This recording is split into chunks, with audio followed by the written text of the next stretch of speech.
બિચારી મેણા ખાતી ખાતી આખી જિંદગી પૂરી કરી દે પણ કોઈને ફરિયાદ ન કરે મારા બાપ.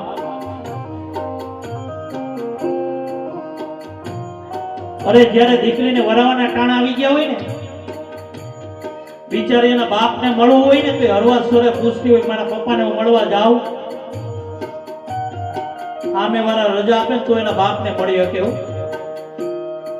બિચારી ભીની આંખે હળવા સુરે કહેતી હોય, શું કહેતી હોય?